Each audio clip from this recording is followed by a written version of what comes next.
여러분 무엇을 기다리며 이렇게 살고 계십니까? 뭐 각자가 기다리고 있는 것들이 조금씩 있겠죠. 그러니까 무엇을 기다리며 살고 있는지에 따라서 오늘 우리의 삶이 좀 좌지우지 되는 것 같아요. 기다릴 게 별로 없다라는 것은 오늘 하루도 별반 다르지 않은 삶이 주어졌기에 사실은 뭐 이렇게 크게 뭐 바뀔 게 없겠죠. 저나 여러분의 삶 가운데 무언가 기다리고 있는 것들이 있잖아요. 뭐 대표적인 게 요즘 우리 공동체는 결혼을 준비하고 있는 형제자매들이 좀 있잖아요.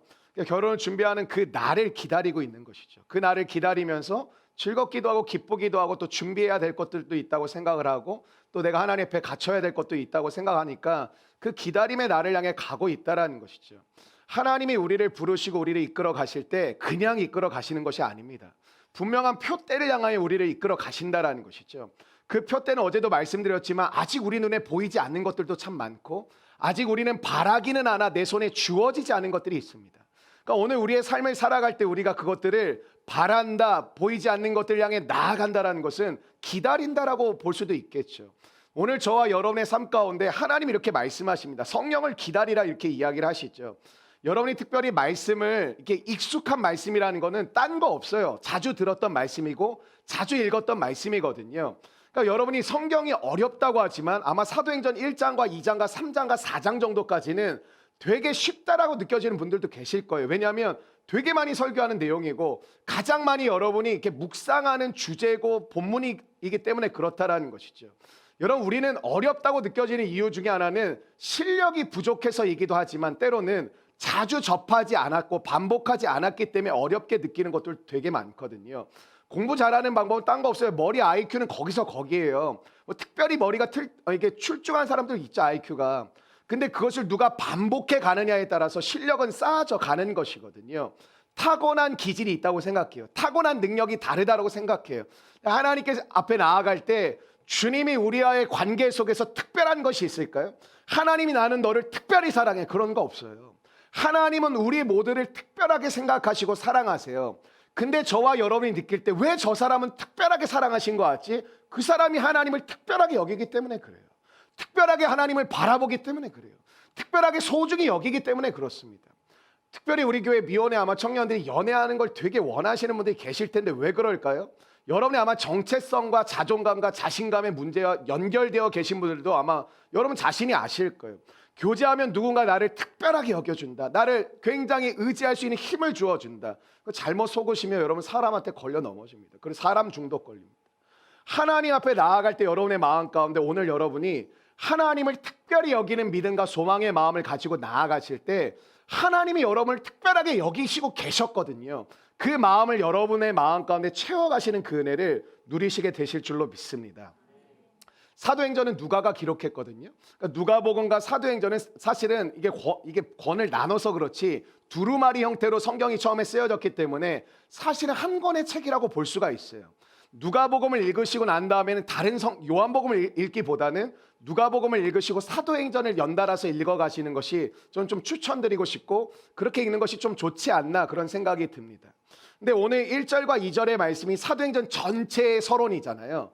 그러니까 여러분 성경을 읽을 때 한 가지 중요한 팁은 서론이 무엇인지를 아는 것이 중요하시고요. 결론이 무엇인지를 아는 것이 되게 중요합니다.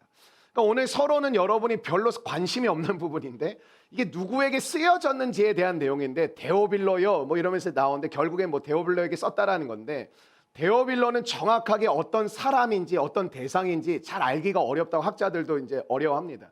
근데 데오빌로의 뜻이 뭐냐 이렇게 우리가 연구해 보니까 하나님을 사랑하는 자라는 것이죠.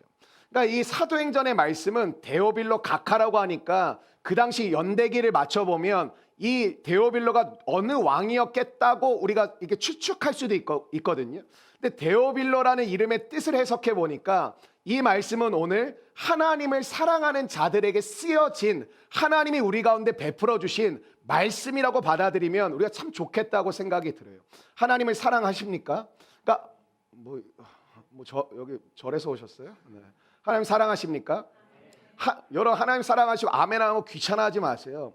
여러분이 예를 들면 뭐 부부나 남자친구 여자친구 서로 동역자들에게 뭐 사랑하냐 그랬는데 뭘 그런 걸 물어. 사실 이제 여자분들이 그런 거에 되게 상처받거든요.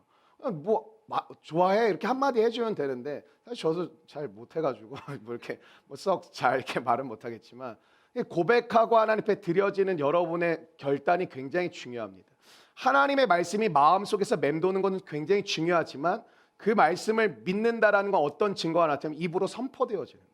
전도하는 사람들이 왜 믿음에 있다고 볼 수밖에 없냐면 내 안에 하나님 사랑하지, 하나님의 사명을 이루어야지, 하나님의 복음이 땅끝까지 전해지길 원하지, 그거 없는 사람 누가 있겠습니까? 근데 그 마음이 진실로 우리 마음 가운데 열매 맺는 경우는 언제가 그 마음이 내 입술로 고백되어짐으로 내 마음이 이 세상 가운데 선포되어질 때 하나님의 역사가 일어난다라는 것이죠. 오늘 사도행전의 말씀 우리가 시작하면서 하나님을 사랑하는 자들에게 베풀어 주시는 말씀인데 누가 그럼 이 말씀을 받을 수 있을까요? 하나님을 사랑하는 자들이 이 말씀을 아멘으로, 기쁨으로, 즐거움으로, 감사함으로 받아내실 줄로 믿습니다. 근데 1절과 2절의 말씀을 보니까 이런 말씀이 나와요. 하나님을 사랑한 사람, 그게 데오빌로인데 예수께서 가르치시기를 시작하신부터 승천하시기까지의 말씀을 기록해 놓은 것이 이 사도행전의 말씀이라는 거죠. 누가복음과 사도행전의 말씀인데 그럼 예수님은 승천하셨으니까 더 이상 말씀하시지 않는 것이냐? 그렇지 않습니다. 하나님이 우리에게 말씀하시는 분이잖아요. 한번 따라해주세요. 하나님은 말씀하시는 분이십니다. 근데 하나님이 말씀하시는 분이라는 것은 어떤 뜻이냐면 예수님이 이 땅에 계실 때는 직접 말씀을 하셨어요. 근데 예수님이 승천하시고 난 다음에 어떻게 말씀하시냐면 성령으로 말씀하세요. 제자들을 통해 말씀하세요. 그리고 오늘 우리에게 주신 성경을 통해 말씀하고 계십니다. 여러분이 지금까지 했던 신앙생활의 문제점은 무엇이었냐면 내가 주님을 믿는다라는 신앙생활과 믿음생활을 해오셨다고 고백하시면서도 성령님을 의지하지 않고 아니 그 성령님이 누구신지도 알지를 못하고 성경의 말씀을 내 마음과 내 받아들이고 읽고 묵상해 가지 않으면서 그냥 교회를 다니면서 배운 문화, 예배드리고 헌금드리고 봉사하고 참여하고 이 정도의 문화 생활을 했던 분들이 되게 많기 때문에 하나님을 믿지만 수십 년간 주님을 믿었지만 여전히 주님이 나에게 진짜 힘이 되어주신다, 능력이 되어주신다, 위로가 되어주신다라는 게 이게 자리 잡혀 있지 않은 분들이 되게 많습니다. 저는 오늘 여러분에게 말씀하시는 그 성령님의 은혜가 충만하게 임하시기를 주의 이름으로 축원합니다. 오늘 참 찬양 선곡이 너무 좋았다고 생각이 들었어요. 두 번째 찬양하면서 성령님 채워달라는데 어떤 고백이 있었죠? 성령으로 다시 시작하는 삶에 대한 고백이 있었는데 그 시작의 고백은 하나님이 우리에게 말씀하심으로 역사하실 줄로 믿습니다. 여러분 하나님이 말씀하시는 방식만 바뀐 것이지 계속 말씀하시거든요. 그래서 우리가 예수님을 믿을 때 이런 것이 중요한데 예수님은 자신이 이 땅을 떠나실 것을 이미 알고 계셨죠. 그러니까 우리에게 두 가지를 제자들에게 두 가지를 집중해서 가르치시는데 한번 따라해 주세요. 하나는 할 일, 두 번째는요 전할 말. 그러니까 예수님께서 제자들에게 40일 동안 부활하시고 승천하시기 전까지 40일 동안 집중해서 가르치신 내용이 뭐냐면 제자들에게 앞으로 내가 떠날 것인데 너희들이 할 일이 무엇인지를 가르쳐 주시고 전할 말이 무엇인지를 가르쳐 주셨다는 것이죠. 오늘도 여러분의 고민이 그거잖아요. 하나님 내가 무슨 일을 해야 되는 겁니까? 내가 어떤 일을 하는 것이 하나님이 기뻐하시는 일입니까? 사람 살리고 사람 세우길 저도 원하는데 어떤 일을 하고 어떤 말을 전하며 살아가야 되는 것이 저에게 맞는 것입니까? 예수님이 오늘 본문에서 가르쳐 주신 내용이 뭐냐면 할 일과 전할 말이 무엇인지를 주님은 말씀하셨다라는 것이죠. 왜 교회가 성령 충만을 강조할 수밖에 없냐면 성령 충만해서 병 고치라는 게 아니에요. 성령 충만해서 귀신 쫓으라고 성령 충만해서 방언하라는 게 아니에요. 그건 부차적인 거예요. 성령 충만해야만 성령님의 음성을 들을 수 있고 나를 인도해 가시는 그 하나님의 은혜를 누릴 수 있다는 거예요. 여러분 그냥 까놓고 얘기해 봅시다. 하나님의 인도하시면 어떻게 받고 계세요? 솔직하게 여러분 마음 가운데 생각해 보세요. 하나님의 인도하시면 받고 계세요? 근데 그럼 저는 한 번 더 묻고 싶어요. 어떻게 받고 계세요? 하나님은 지금도 나와 함께하고 계시고 오늘 우리 대표기도인 장로님의 고백처럼 정말 하나님께서 우리 가운데 말씀의 승부, 기도의 승부를 허락하신 그 예수님의 은혜가 우리 가운데 있는데 여러분의 삶 가운데 하나님이 나와 동행하신다는 말을 하고 계시지만 진짜 하나님이 여러분을 동행하고 계심이 그 믿음이 진짜라면 묻고 싶습니다. 어떻게 여러분에게 말씀하고 계시고 어떻게 여러분의 삶을 붙드시고 인도하시고 보호하시고 공급하고 계십니까? 저는 2주간의 시간 동안 이 우리의 삶에 대한 영적인 해석이 일어나고 하나님이 우리 가운데 채우시고 역사하시는 그 은혜가 우리의 삶 가운데 임하는 놀라운 역사가 저와 여러분에게 임하시기를 주의 이름으로 축원합니다. 예수님이 부활하신 다음에 예수님께서 우리 가운데 하나님이 소통하시는 가장 중요한 방식이 뭐냐면 성령으로 해요. 성령으로. 그러니까 성령으로 우리에게 명령하시기도 하고 성령으로 우리에게 가르쳐 주시기도 하고 성령으로 우리에게 인도해 가신다라는 것이죠. 그러니까 우리의 삶 가운데 다시 시작할 수 있는 방법은 하나밖에 없어요. 성령으로 시작하는 것밖에 없어요. 왜? 가장 예수님과 우리가 소통할 수 있는 방식은 거의 하나예요. 성령으로 우리 가운데 이루어지는 거예요. 예수님의 부활 이후에는. 성령은 제자들에게 예수님이 하셨던 말씀을 어떻게 하셨죠? 생각나게 하셨고 깨닫게 하셨고 가르쳐 주셨어요. 저는 오늘 이 월요일부터 시작되어지는 새로운 여러분의 삶 가운데 성령께서 여러분에게 생각나게 하시고 가르쳐 주시고 배우게 하시고 명령하시는 그 은혜가 회복되시기를 주님의 이름으로 축원합니다. 여러분, 신앙에는 두 가지 중요한 측면이 있다고 생각이 되어집니다. 첫 번째는 객관적인 진리라는 거예요. 말씀이에요. 두 번째는 개인적인 주관적인 체험이라는 거예요. 그러니까 우리의 신앙생활 가운데 두 가지가 같이 가야 됩니다. 하나는 객관적인 진리가 있어야 되고 두 번째는 주관적인 체험, 경험이 있어야 되는데 죄송하게도 많은 믿음이 좋다고 소문난 성도들은 어떤 것만 있냐면 주관적 체험밖에 없습니다. 하나님의 말씀은 설교를 잘 들은 정도, 뭐 큐티하는 수준의 정도면 뭐 훌륭한 거지 그 이상을 살아간 분들이 별로 없어요. 제가 우리 교회 이제 거의 뭐 새가족 할 때도 그렇고 계속 도전하는 게 뭐냐면 성경을 함께 읽읍시다, 말씀 함께 읽읍시다라는 거거든요. 죄송합니다. 여러분, 말씀을 일독한다고 제가 보너스 받지 않습니다. 목양이한테 이번에 50명 달성 보너스 뭐 이런 거 없어요. 근데 하나님의 말씀을 알지 못하고 신앙생활을 하면 주관적 체험을 하잖아요. 어떻게 됐죠? 제자들의 결론이 다 배신하고 떠났어요. 진짜 귀신도 쫓고 병도 고치고 정말 오병이어 기적도 보고 하나님의 복음을 전할 때마다 사람들이 회개하는 역사도 봤어요. 여러분도 마찬가지 아닙니까? 하나님의 역사를 받기에 이 새벽에 이 자리에 우리가 함께 있지 않습니까? 그런데 어느 순간 보면 어떤 사람들이 나가 떨어져요. 배신해요. 떠나요. 왜 그럴까요? 우리 가운데 객관적인 진리가 없잖아요. 주관적인 체험으로는 버틸 수가 없다라는 거예요. 하나님의 말씀과 함께 제가 항상 기도 인도할 때도 말씀을 짧게라도 전하고 기도하는 이유가 뭐 기도만 하면 잘못됐다고 생각하진 않아요. 기도만 할 수 있는 사람들의 모임이 있어요. 너무 좋은 모임이 있어요. 말씀으로 채워진 사람들이 모임을 갖잖아요. 제가 이렇게 제가 다 뽑아낼 수는 없지만 말씀으로 살아가는 사람들이 딱 모여서 기도합시다 그러면 달라요. 기도가 왜 흐트러지는지 아세요? 믿음이 있는 분들은 기도를 들이셔야 돼요. 공동체가 함께 가는 건 무엇이냐면 공동체의 영적인 분위기를 의식하면서 기도하는 게 아니에요. 주를 바라보면서 기도하시고 주를 바라보시면서 찬양하셔야 돼요. 근데 우리가 알게 모르게 어떻게 하냐면 재밌는 게 뭔지 아세요? 뒤에서 예배드리는 분이 앞에서 예배드리면 박수 열심히 쳐요. 그게 하나님을 향한 게 아니에요. 사람을 향한 거예요. 뒤에서 가만히 있던 분이 앞에 앉으면 이렇게 예배에 집중을 좀 더 하려고 해요. 왜 그럴까요? 하나님을 향한 게 아니에요. 사람들을 바라보는 거예요. 우리가 주님 앞에 그래서 앞줄에서 예배드리는 게 되게 중요해요. 사실은 자기만의 지정석들이 있죠. 맨날 여기 맨날 거기 앉으시고 거기 앉으면 맨날 뭐 여기 뺏겼네 오늘. 뭐 쫓겨났어? 각자가 자리가 앉는 자리가 있는데 제가 해랑 간사 처음 만났을 때 앞자리에서 예배드리는 사람 아니에요. 저 뒤에서 예배드리는 사람이고 예배 중간에도 왔던 사람이고 찬양 시작하고 나서 왔던 사람이고 하나님의 은혜를 받고 오니까 어느 순간부터 앞자리에 오기 시작하는데 자유로워져요. 하나님을 찬양하고 예배하는 모습이 달라진다는 게 전 너무너무 느껴지는 것이죠. 여러분의 삶 속에 주를 바라보는 믿음의 생활을 할 때 공동체에서 분위기를 자꾸 보는 거예요. 막 다 기도하면 와 막 하고 또 뭔가 오늘 기도를 좀 안 하는 것 같으면 기도를 또 안 하고. 그리고 되게 재밌는 게 뭐 사역자님이랑 전화 기도 인도를 하다가 저희 목소리가 줄어들면 여러분도 같이 줄어들고 우리가 커지면 같이 커지고 미치겠어요. 쉴 수가 없어요. 제발 알아서 좀 하세요. 목소리가 줄어들면 갑자기 이렇게 막 줄어들고 갑자기 또 커지면 크레센도가 막 커져버려요.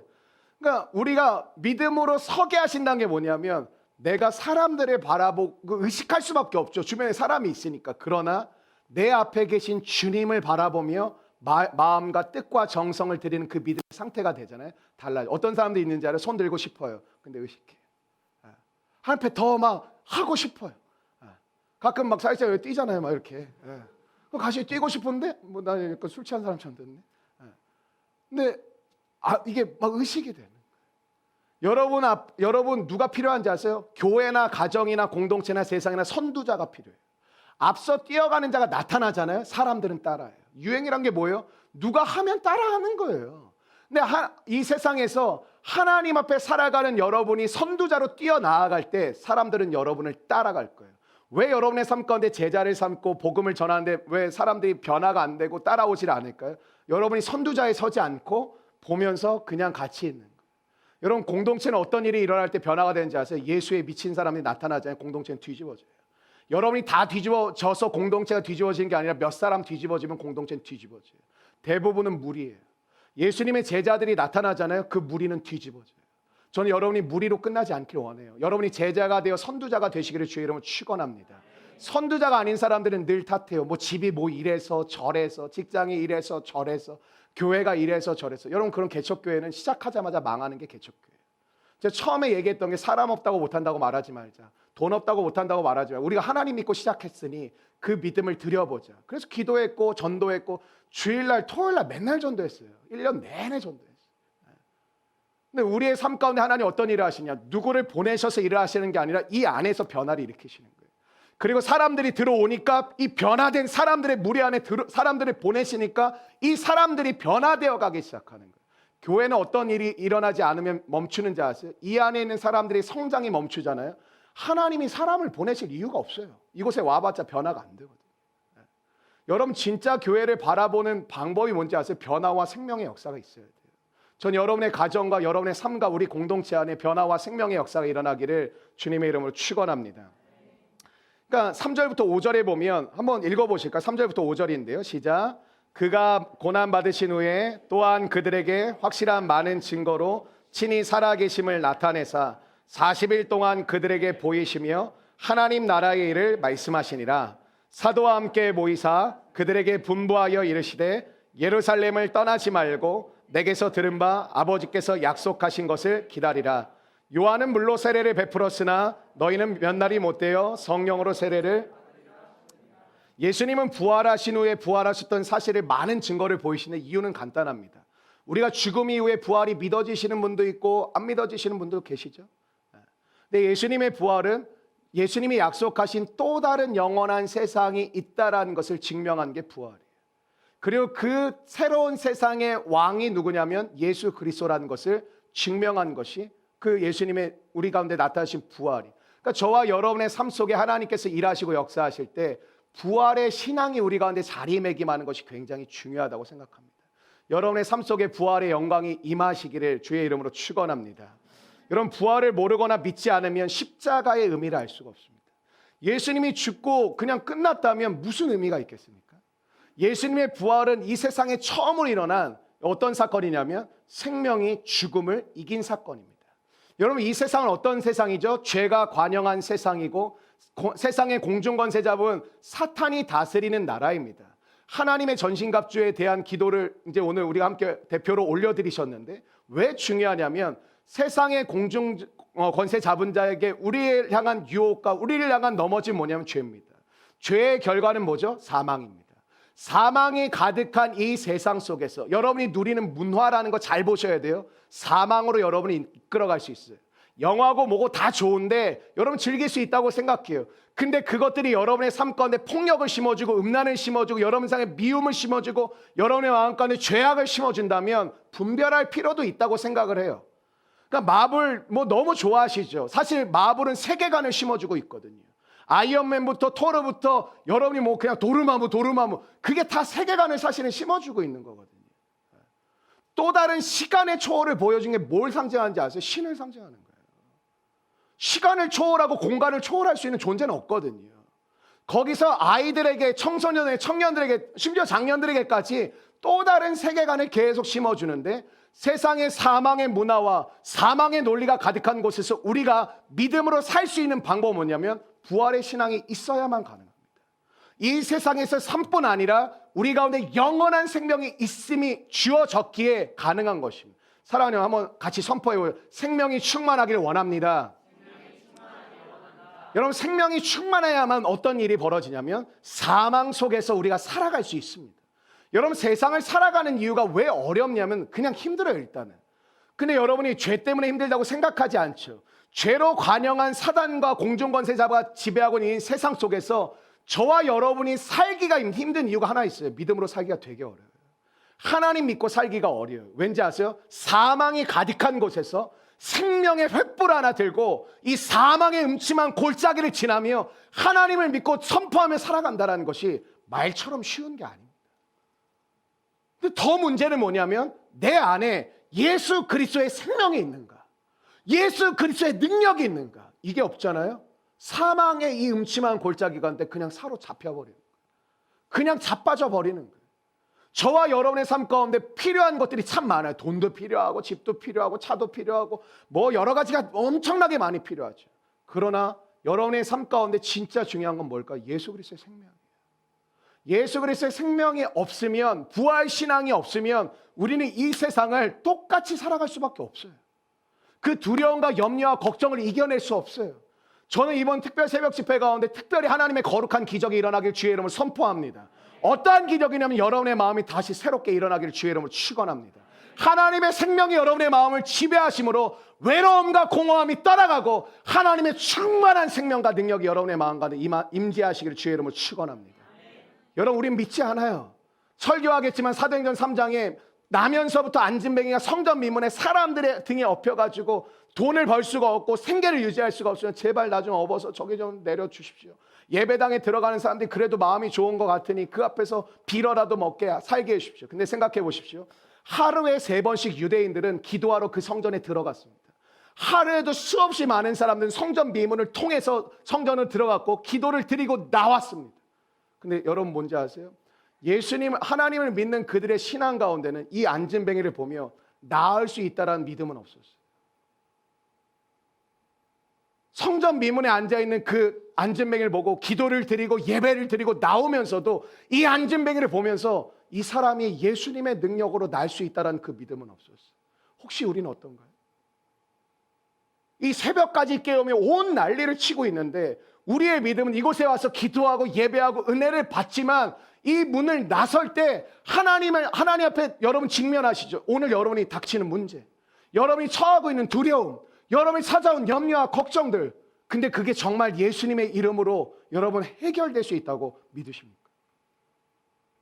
우리도 어쩌면 들락날락은 엄청나게 열심히 하고 잘하고 있지만 믿지 않는 모습이 우리 가운데 있더라는 거예요. 왜 기적이 일어나지 않을까요? 왜 하나님의 역사를 볼 수가 없을까요? 믿지 않는 거예요.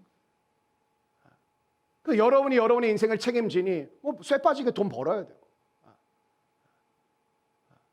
그러니까 여러분이 하나님으로 채워갈 공간이 하나님에 대한 믿음이 없으면 다 돈으로 채워야 돼요. 끝이 없는 거예요, 사실은 돈은.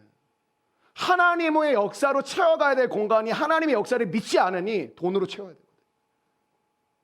능력으로 채우고 내 어떤 실력으로 채워야 되거든요. 그러니까 쉼이 없는 거예요. 안식이 없는 거예요. 저는 하나님의 능력과 은혜가 우리 가운데 믿어지는 역사가 일어나기를 원합니다. 여러분 주변에 여러분에게 가정에 처하고 있는 문제를 바라보는 여러분의 시선과 마음의 태도와 하나님 향한 믿음이 회복되시기를 주의 이름으로 원합니다. 그게 뭐예요? 부활의 신앙이 있어요.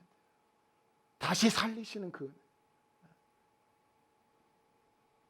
여러분, 예수님의 부활을 통해서 부활하시는 40일 동안 이 땅에 계시다가 승천하시는데 제자들에게 7번 정도 나타나시고 500여 형제에게도 나타나시거든요.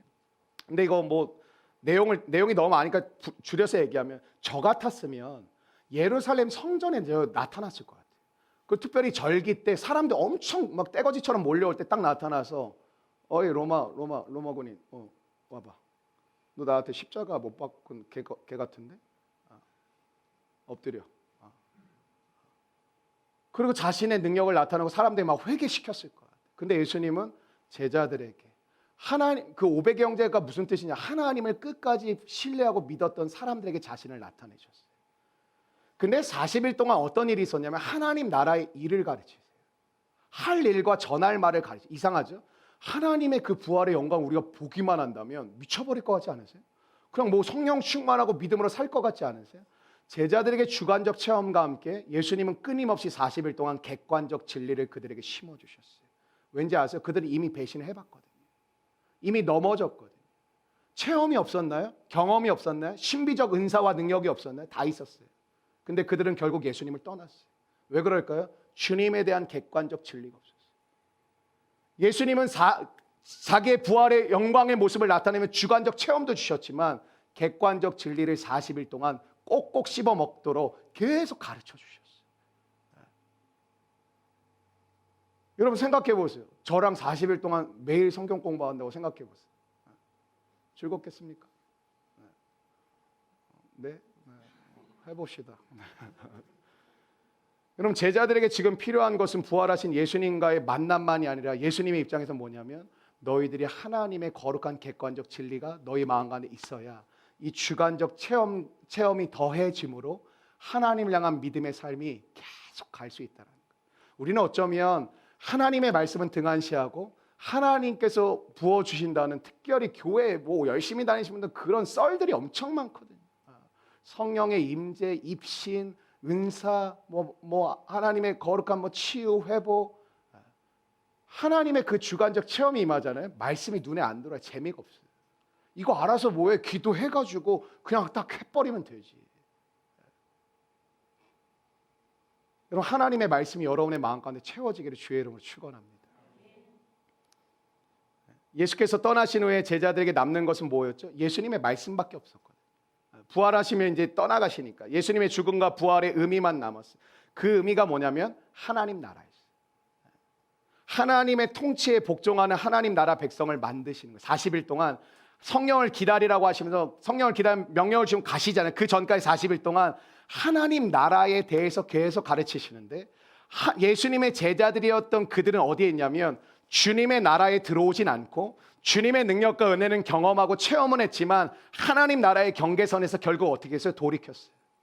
주님은 40일 동안 뭐 하시면 봤지, 됐지, 믿을 수 있겠지. 여러분 그러면 믿을 수 있으시겠죠? 그렇게 못 믿어요. 경험 없습니까? 여러분 이 자리에 계신 분들 예배드려 눈물 한번 안 흘려보셨어요? 다 있거든요. 근데 그게 우리를 못 지켜줘요. 우리의 삶 가운데 하나님 우리를 가르치시는 거예요. 알려주시는 거예요. 어디로 우리를 끌어당기시면 하나님의 나라라는 곳으로 우리를 끌어당기시는 거예요. 그리고 그 안에 거함으로 하나님의 통치를 받는 자로 하나님 먼저 만드신다라는 거예요. 세상에 나아가기 전에 여러분의 삶 가운데 진짜 필요한 게 하나 있습니다. 하나님의 통치를 받는 하나님의 나라 백성이라는 것을 분명하게 아셔야 됩니다. 그래서 세상에 나가서 돈도 벌고 여러분이 명예도 얻고 권력도 얻을 수 있고 유명하기도 하지만 그 모든 것들이 주님께서 나에게 주신 것임을 해석할 수 있고 그것을 왜 주셨는지를 깨닫습니다. 하나님 우리 공동체에 넘치는 은혜를 주신 이유가 뭘까요? 주의 일을 하라는 거예요.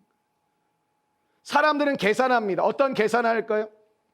끊임없는 이제 계산을 하는 거죠. 우리의 마음 가운데 내가 이거밖에 없는데 이거 나누고 왜 자꾸 이런 마음을 주신 거야? 이거 전하면 나는 이제 없는데 하나님이 여러분에게 주신 것을 하나님의 마음을 가지고 행하면 하나님은 여러분에게 또 주의 일을 행할 수 있는 재료를 주십니다. 오병이어는 12광주리가 남았습니다. 그걸 계산하고 하자라는 것이 아닙니다. 우리 교회가 처음에 뭐가 있었겠습니까? 근데 처음부터 나눔의 삶을 실천해 가고 하나님의 마음으로 살아가고 복음을 전하고 선교의 현장에 뛰어들고 나중에 채워지면 아니라 하나님이 말씀하셔서 일단 가보자, 일단 할 수 있는 폭에서 최선을 다해보자 했을 때 하나님은 지경을 넓혀가시는 거예요. 근데 우리는 계속 내가 체크하는 거예요. 이게 되면 이거 하면 나도 나누고 싶지, 나도 사랑하고 싶지, 나도 같이 보내고 싶지, 나도 그렇게 살고 싶지. 근데 이게 안 채워졌는데 어떻게? 여러분 5년 10년 지나봐요. 그게 채워져요.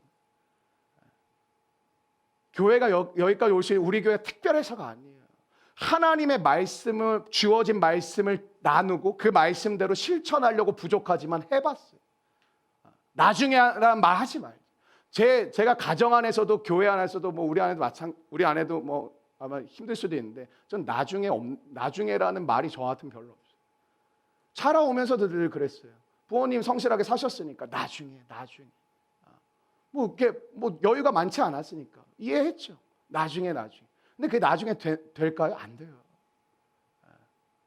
저희 집안에 제가 선두자입니다. 다치고 다녀요. 이거 그냥 하시라고, 이거 그냥 가자고, 이거 그냥 해보자. 다 어떤지 아세요? 다 마음은 있어요. 다 사랑해요. 가족들이. 그렇고 저렇고 다 존중해요. 근데 누가 치고 안 나가요. 그럼 어떻게 될까? 말만 해요.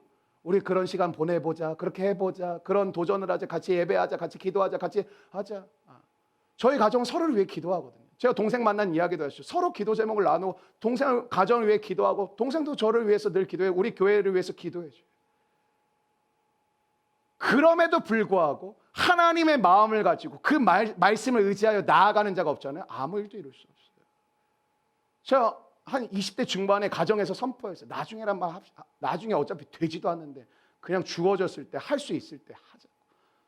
뭘 더 채워서 하지 말고 할 수 있는 만큼 드리자. 제가 우리한테 속 터지는 남편이죠. 월급 한번 갖다 준 적도 없는데 뭐 나중에 없다, 뭐 이거 하자, 뭐 저거 먹자, 막 이러니까 뭐 속 터지겠어요. 나중에 어딨냐, 그냥 먹고, 그냥 모른다, 내일이 없다 이게 아니라 하나님이 주신 은혜 가운데 하자, 해보자, 가보자, 전하자, 나누자. 하나님이 먹이고 살리시는 경험을 해가시는 건데, 솔직히 여러분 하나님의 경영을 원하세요? 여러분의 경영을 원하세요? 내가 경영하고 있기 때문에 하나님의 경영이 치고 들어올 수가 없는 거예요. 내 경영하는 손을 떼면 불안하시죠? 그 불안을 하나님께 한번 맡기시고 하나님의 경영에 하나님의 손을 맡기세요. 그게 하나님의 나라예요. 그때 하나님께서 여러분의 삶 가운데 주의 놀라운 계획과 은혜가 임하는데, 교회는 다니고 예수님 믿는 계속 내가 경영하는 거예요. 그러니까 하나님이 치고 들어올 공간이 없는 거예요. 우리가 하나님께 내어드린 공간은 딱 이거. 이렇게 되면 하나님 이렇게 할게요. 하나님 이렇게 되면 저도 이렇게 하고 싶습니다. 그렇게 안 되니까 제가 그런 거 아니까 채워주십시오. 제가 하겠습니다. 하나님의 경영에 여러분을 맡길 때 참된 안식과 평안과 기쁨과 소망으로 여러분의 삶을 이끌어 가실 줄로 믿습니다.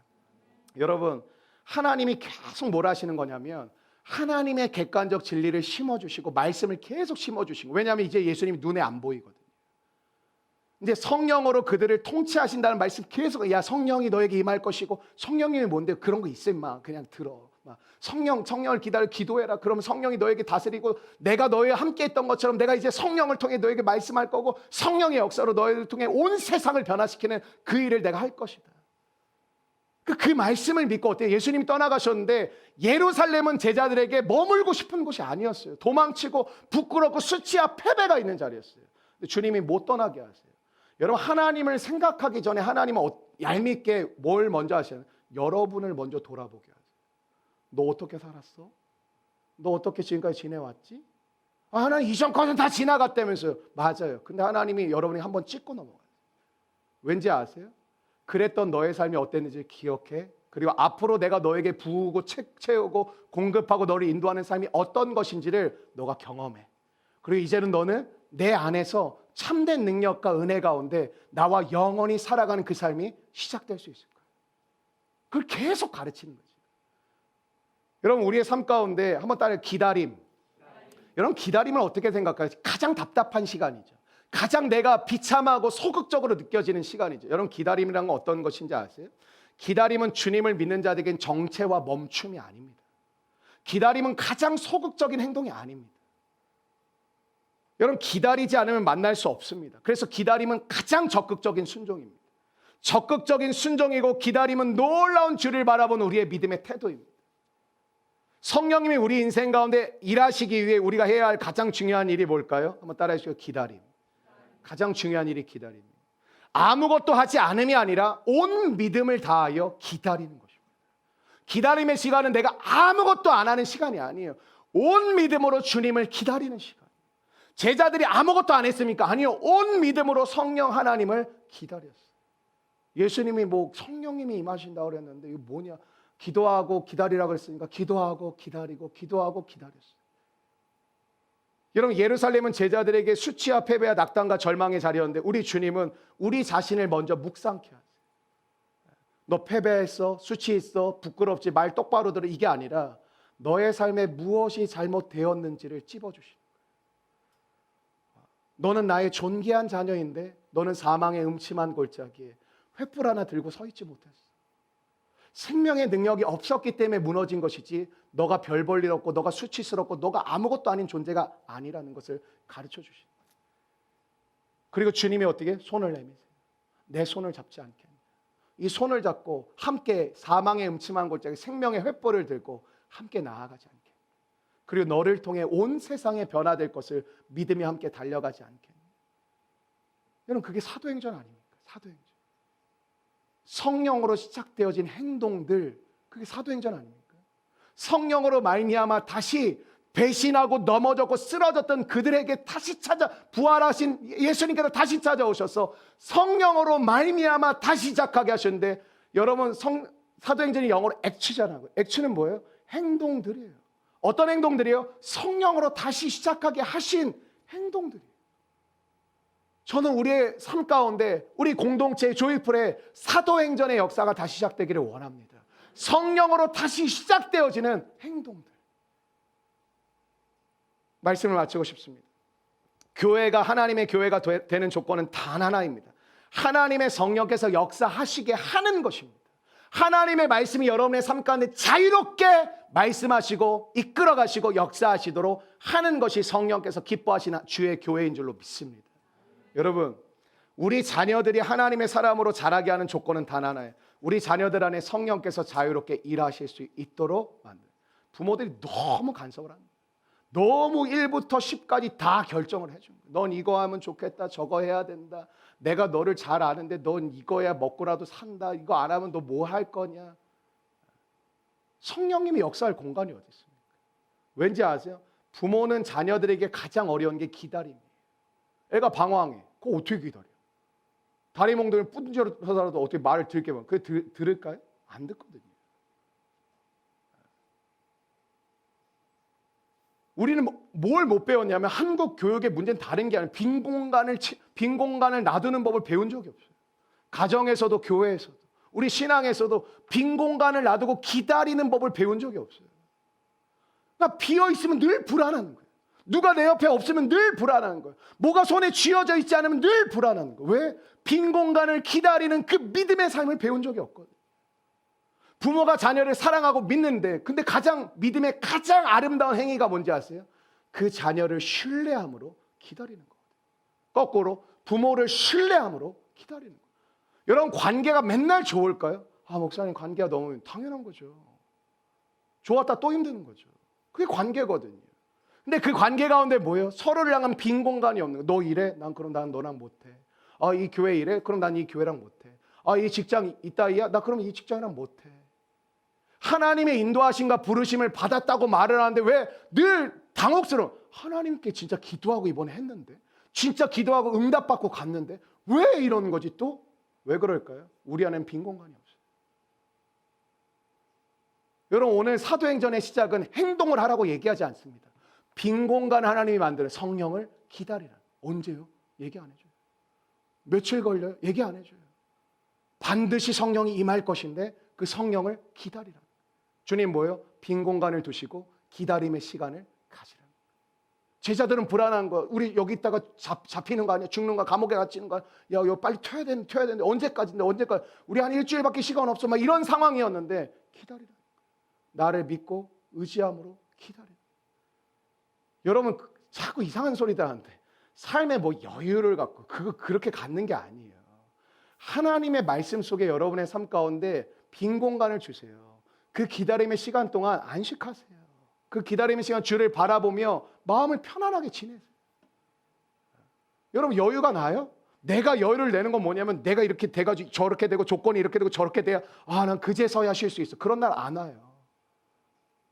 주님을 따라가면서 주님이 빈 공간을 주시고 기다리게 하시는 시간들이 있어요. 준비시키시는 시간이 있어요. 그 시간에 여러분 안식하시는 거예요.